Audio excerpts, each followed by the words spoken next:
take a moment to say thank you to everyone who helped make this year's Holiday Helping Hands program a success. This year, we had 32 families in the program. All families are from within the Wootton cluster, and each family receives at least $150 in grocery store gift cards. Within those 32 families, we had 66 children in the program. Lakewood staff members shopped for 6 of those children, and Jen and I handled the remaining 60 children. All of you were 265 people. We had 265 donors who helped us make this program a success. Donors shopped off of Target and Amazon registries, donated those grocery and store gift cards, and some sent us money so that we could shop on their behalf. Some donors remain anonymous to us, so this number may actually be larger. 1,172 gifts were purchased, and 895 gifts were wrapped and delivered. This is an image of our workshop, which actually my garage was turned into our Santa's workshop.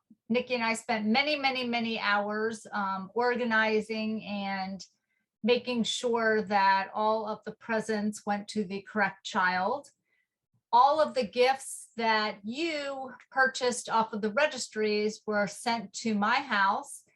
And Nikki and I went to the garage and organized all the gifts per child.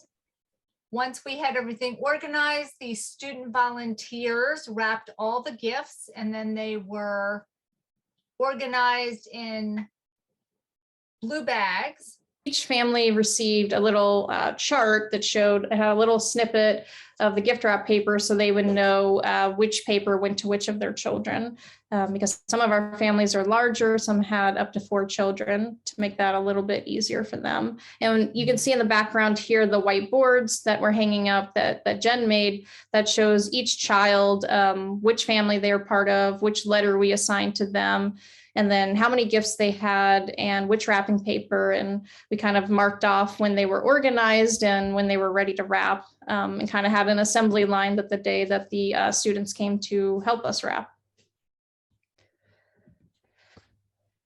So here's just kind of an image of, a few more pictures of what does it all look like, the craziness of it. There were times when Jen and I thought the gifts might overwhelm us in the garage and we may be stuck in there for a very long time. But luckily we were able to get them, all sorted out, and all of the gifts were delivered. Most of them were delivered to the child's home school, the child that the counselor reached out to us from. And we did deliver a few families, but most of them were picked up at the school. And as Jen mentioned before, we used the big blue IKEA bags for each child. We put their gifts in there, and then one of our parents generously donated a bunch of stuffed animals. And so we gave those to each child as well. And so really, we just wanted to say thank you. Jen and I started this program last year, and it would not be possible without the support of the Wootton community within the Wootton cluster. Your financial support is what drives the program and helps us make it possible. So we really hope that we'll be able to do it again in the future. Thank you. Thank you. And we wish you all a happy, healthy 2022.